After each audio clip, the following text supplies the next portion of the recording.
Ladies and gentlemen, we're here today with an absolute stud, whether that be the name of the position that he plays or just the way he actually performs on the field. We have none other than UNLV player Kylan Wilborn. Kylan, thank you for joining us today. It's a pleasure to have you on. It's a pleasure to be on.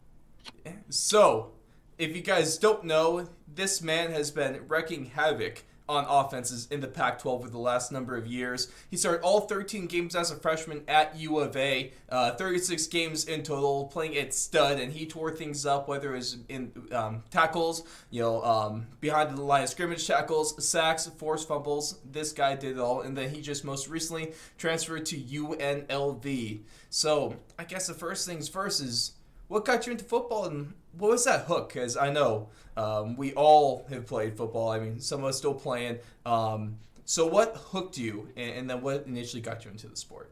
I think it was just being in a football household, being around my uncle, my dad, just good figureheads all around me that all just love football. I was really a soccer dude. I used to play soccer and flag football. So soccer was like my big sport. And I'll never forget my mom didn't want me playing real football. She thought it was too dangerous, so she had me playing flag. I did that for a little bit, I think like maybe 1 or 2 years. And then I remember I was getting roughing penalties. I would get penalties for being too aggressive and grabbing flags aggressively and stuff like that. And came to the point where literally my coach literally begged my dad to just get me off the team and go sign football. And hey, from there, I just kept going. It's almost like it was meant to be at that point then, huh? Jeez. Yeah, my dad definitely pushed me and kept it going. And I think he enjoys watching football a little bit more better than flag football. So, Just a little bit. I'll blame And him. so going through that process of playing football, playing in the junior program, playing high school, at what point did you realize yourself or other people around you start realizing that you were good enough to go D1 and continue your future of playing football? um, that was never really on my mind, to be honest. Like at that young of age, I just really just enjoyed playing football. Man, it's a fun sport, and I definitely was like my dad had me doing push-ups and having me get all swole and stuff like that when I was a little kid. Like I remember being in like fifth or sixth grade, my dad had me doing like bodybuilder push-ups and all this crazy stuff. I don't know. I just fell in love with the process. I think I was really stronger than a lot of kids my age. I was a pretty big kid. I was kind of chubby, so they always said I was going to be a big kid, and for that reason, they always thought I was going to go D1 when I was a super little kid. But shoot, the older I got, I just fell in love with it more. Got stronger. I loved hitting the weight room. Loved working on my craft, footwork aspect, just a lot of stuff. And it just came to a point where I think people saw the same visions that I did, and it all worked out. And then when you were going, you used to play at Notre Dame High School, so you can add that to your resume, right? Played Notre Dame. Yeah. So when did the recruiting process start for you? And then what was it like being recruited for U of A? And then what ultimately decided, or was the deciding factor for why you chose to commit to the Wildcats? Recruiting started, I'd probably say I remember my freshman year, my dad took me to kind of two camps. He took me to UCLA camp and he took me to, I want to say, a Cal camp. So we went to a UCLA and a Cal camp my freshman year. And all like it was really for was just to like get my feet wet and just go compete, have fun, see what it's like. And my dad always believed in me and always told me like, if you want to go be somewhere, if you want to go run something or do something, like you got to see it. And so it was a great opportunity for me to go step on an actual college campus because growing up 30 minutes 40 minutes from USC and UCLA, like that's just the hometown spot, that's where everyone wants you to like see, but actually getting to be on those campuses and walking around and actually getting to compete on their practice field and stuff like that against people from all over, it just really made me want to step up my game and just continue to just develop, but more than likely compete. It got me really excited. So going through all that was definitely a big deal, and that happened my freshman year. So then going into my sophomore year, I had a pretty good season. I played on varsity. I was playing like D end and tight end. It was pretty cool getting to play both sides of the ball and stuff like that.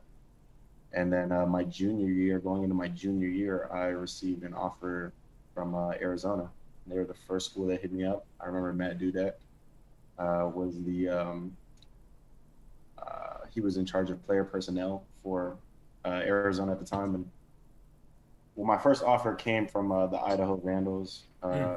Yeah, so that was my first offer, and that was kind of like I'll never forget getting my first offer. I like ran and hugged my mom. I was like, "You're not paying for college; it's on me." Like I was just super excited. It was a great moment, and yeah, I remember speaking with them. Next, I spoke to Hawaii. They offered me, and then Arizona was the first Power Five to offer me. They offered me and called me, and like I said, Matt Dudek was a really cool guy. He was in charge of player personnel at Arizona, and he got me on the phone and he's like, "Look, no matter what happens, I want you to know that we saw potential in you and we want to offer you. And no matter what happens, a lot of schools are going to offer you just because we did. And you got to know that that's not because they want you, it's just because they're competing and stuff like that." And I really took heart to it. And something like my dad has always said to me that always like interested me was like, I want to go somewhere where I'm wanted. And that kind of drove me to committing to the Wildcats. I committed as a junior, I believe, still before the season even started, or maybe midway through season.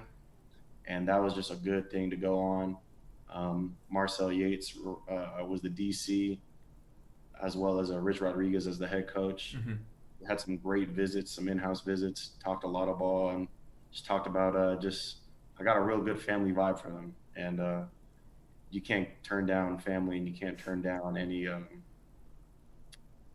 can't turn down something that just sounds almost too good to be true. So I committed to them, and there was no reason why I wanted to look back. Really, I got some offers after that, and I kind of really just told them that I had already shut down my commitment, and I was rock solid. I'm going to Arizona. That's good stuff. And then, how would you describe your time at the U of A? It was amazing. It was absolutely a fun experience, and I'm definitely happy I chose that school.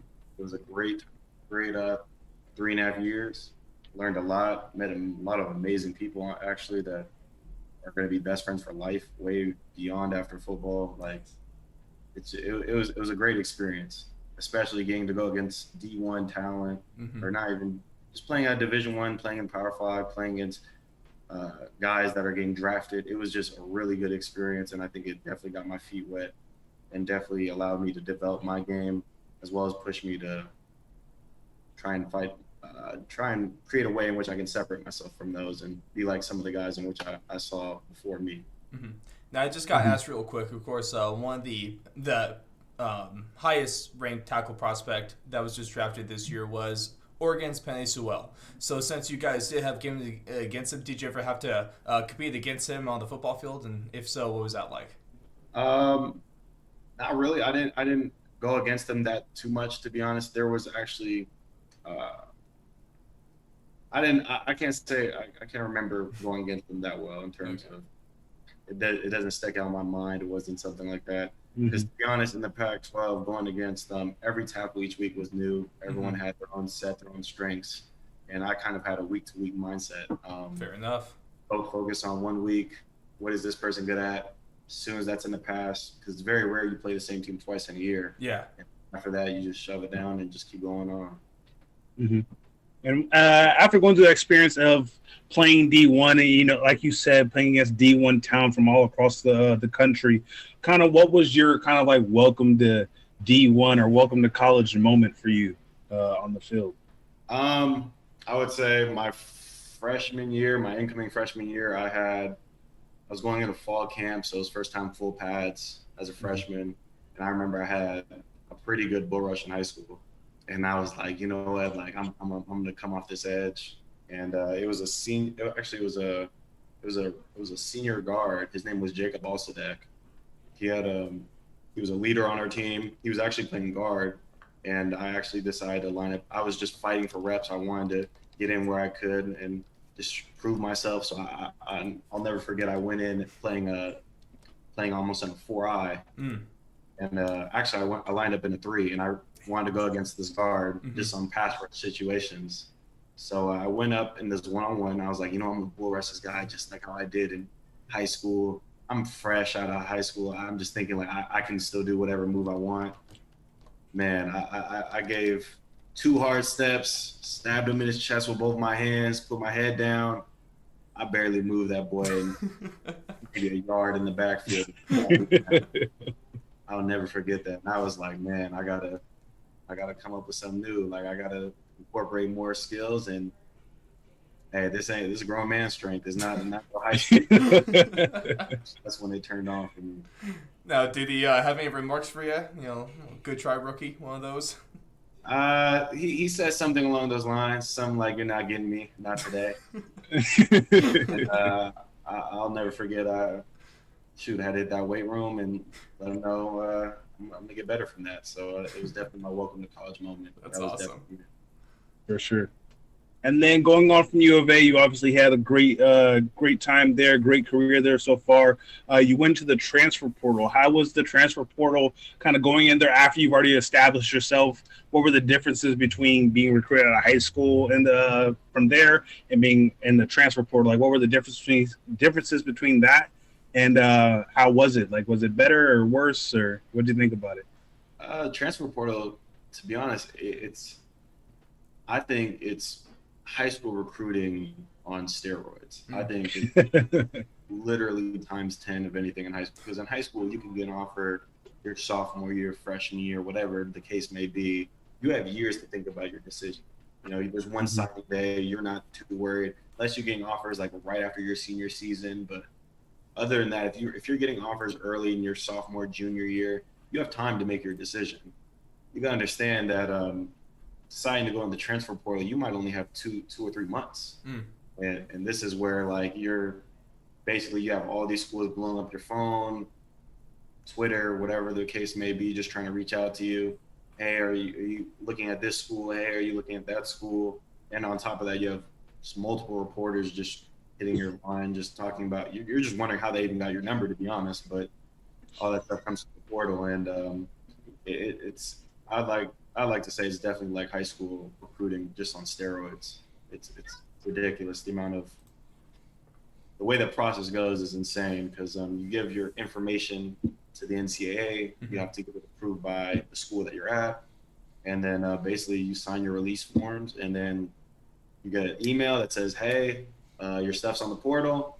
And as soon as you do that, you'll just get a bunch of just college coaches calling, DMing, emailing, just from all over, from HBCUs to FCS to Mountain West to Pac-12. It was a very cool experience. It was also a little bit stressful, but it is what it is. So I'm excited. I'm happy with our results and how it ended. So why'd you eventually choose UNLV? What made you settle with them? UNLV, I felt I fit best in terms of their defense. A 3-4, and I felt like I'm a 3-4 outside backer. And I felt that it was ultimately the best decision, the best place for me. They have a great staff. Coach Arroyo is doing an amazing job bringing in talent as well as being just a good person. And he gives me a lot of he just gives me vibes that he's just a good person, a good family person, and just cares about his players besides football. On top of that, I felt Coach Wick, which is my outside linebacker coach, he just seemed calm, collective, and kind of just gave me the vibes of the whole recruiting process that he can develop me and make me a better outside backer. And at the end of the day, that's what I want to do. I want to become a better outside backer, be the best that I can be. Not just a pass rusher, but also in coverage. And I felt like he gave me the best option to do that. Man, you go from Tucson to Vegas, one desert to another, so you really must love hot weather games, don't you? Or do you just like punishing yourself unnecessarily? I'm used to the heat. At one point, I did live in Palmdale, California, if you know where that is. So I'm a little used to I'm a little used to the heat my whole life, so it's comforting at this point. Can't deny it. Yeah, for sure. And now that you're been on UNLV for a while, you've been able to see the campus and stuff like that, even with the whole COVID situation going on. What is so far the biggest difference between UNLV and U of A now? Biggest difference? That's a good one.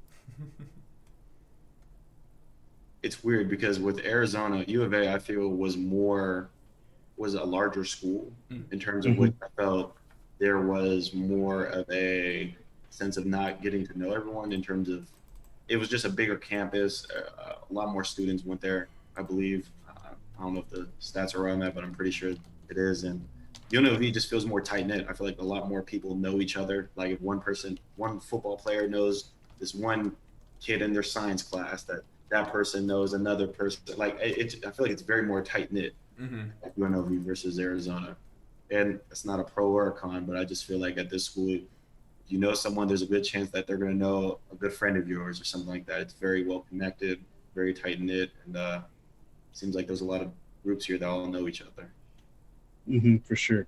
And now that you've kind of gotten to know the team, gotten to know the coaches, and you guys have been able to work together, season is almost upon us. What are your expectations for yourself and for your team for this upcoming season? And I mean, the goal every year is it's pretty much the same in football. It's always you want to make it to your conference championship. So instead of a Pac-12 championship, you want to win a Mountain West championship. You want to go undefeated. It's the same stuff every year. I think our big goal this year as a defense would be to just show more grit, be more aggressive, be a good tackling unit, fly the ball, deny big plays, deny the explosives. And I think that's something that I think we definitely have the capabilities to do. In terms of a full team goal, I'm sure it's the same as what I said earlier, making it to a Mountain West championship, winning out, beating rivals like Nevada Reno, stuff like that. So I'm pretty excited to go on this trip with my new teammates, and I'm looking forward to see where it takes me. Any personal goals that you might have in mind? Personal goals, sacks. Always want to shoot for a good number on sacks. I'm not gonna keep that number to myself. I got my little personal goals inside. Of course. But I want to squeeze a pick out this year. That's one thing I haven't done yet in college. I did in high school, but I haven't done in college. So, I'm not talking in practice. I need a game pick. I need a pick six. Yep. So, hoping to jump a flat route or two this year, and we'll see what happens. Hey, good luck trying to run a screen to your side. Just go and snag that thing and take all the way to the house, right? Yep. Oh, that'd be too perfect. Now, to kind of switch things up a little bit, I got kind of a different question for you now, Kylan. So, I'm talking NFL pass rushers here, okay? So I'm sure you know plenty of them, you study them, because that's essentially what you are. So, I have a start, bench, cut question. So, start, bench, cut, TJ Watt, Joey Bosa, Myles Garrett. Start, bench, cut. You said Myles Garrett, TJ Watt, and Joey Bosa? Yes, sir. Oh, my God. Dude, Myles Garrett's a freak of an athlete. I'm going to have to go with Myles Garrett start just because he's just an absolute freak. Okay. No. Oh. Or flip it. I'm going to go with Joey Bosa. I'm going to go with Joey Bosa. I like his finesse game. I like that a lot. I'm going to go with Joey Bosa start. Bench, I'm going to have to go Myles Garrett because he's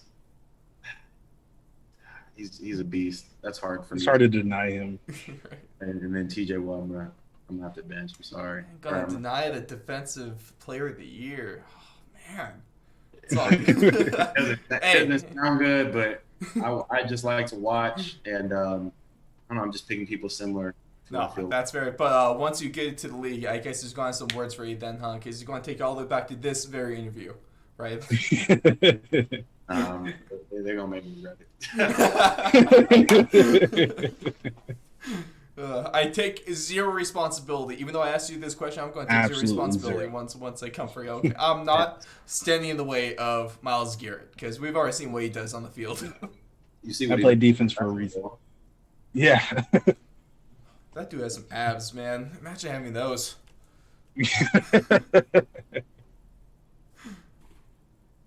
And now, just one, I guess another thing here too is we're going to be preparing for the draft of the season, and then it's going to be going to make your be professional career sometime soon, which is going to be awesome. Of course, we're going to be looking out for that. But if you could compare yourself to someone in the NFL currently that you kind of relate to most, who do you think that would be? When I relate to the most.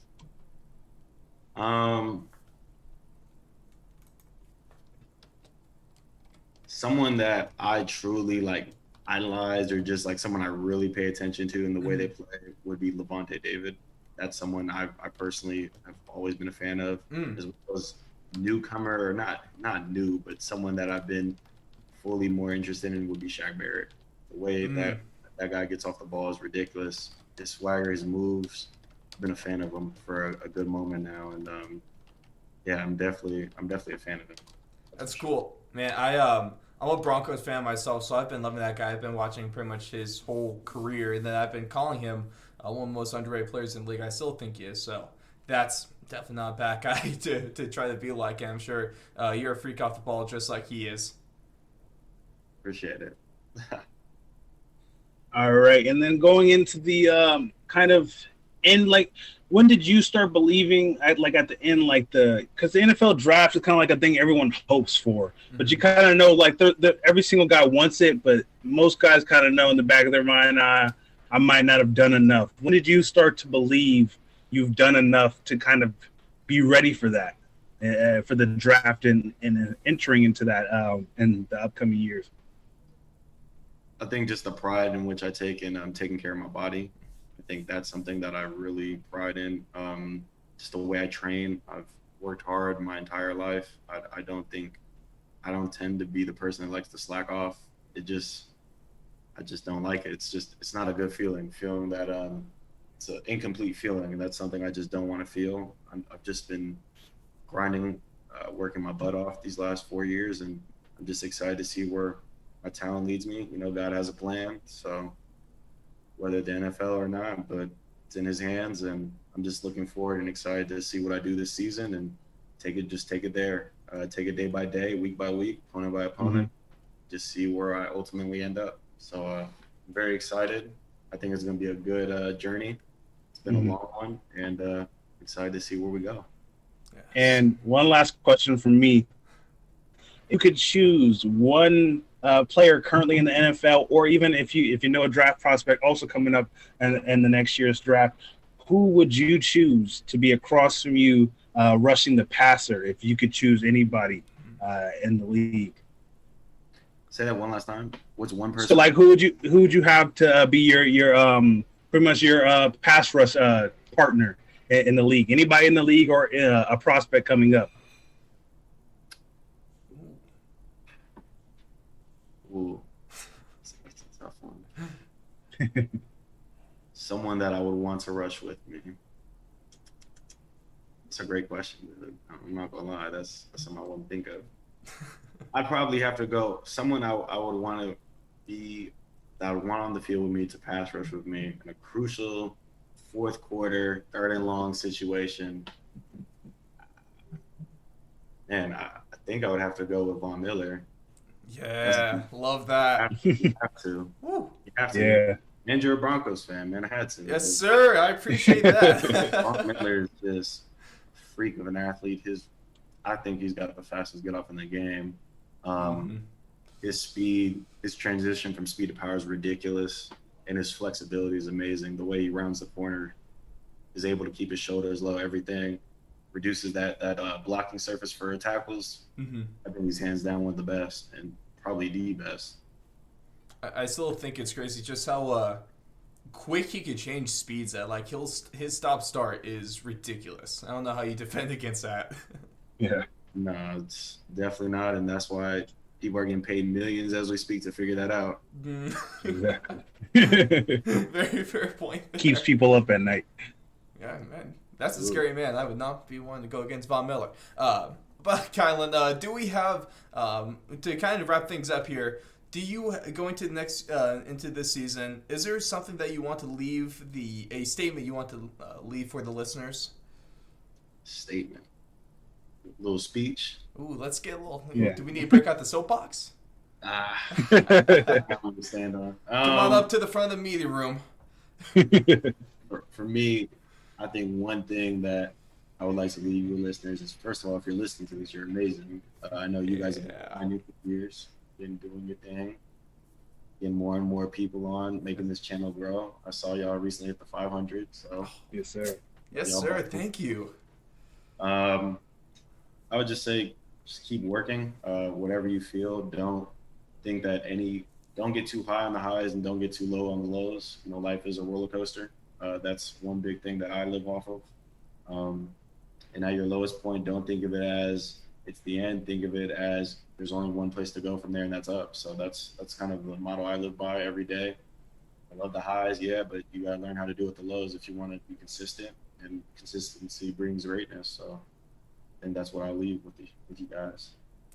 I really don't think there's a better thing that could be said to wrap this up. So, Kylan, thank you so much for taking the time out of your super busy college football schedule, because we all know that that kind of lifestyle is one of the most insane things you could ever do. It's 100 miles an hour. So, really do appreciate that. And then I just want to give you a big best of luck on this upcoming year. And even though I am that Boise State alumni, if you guys do have Boise State on the schedule, I'll be rooting for you. I don't need my ties at the school anymore.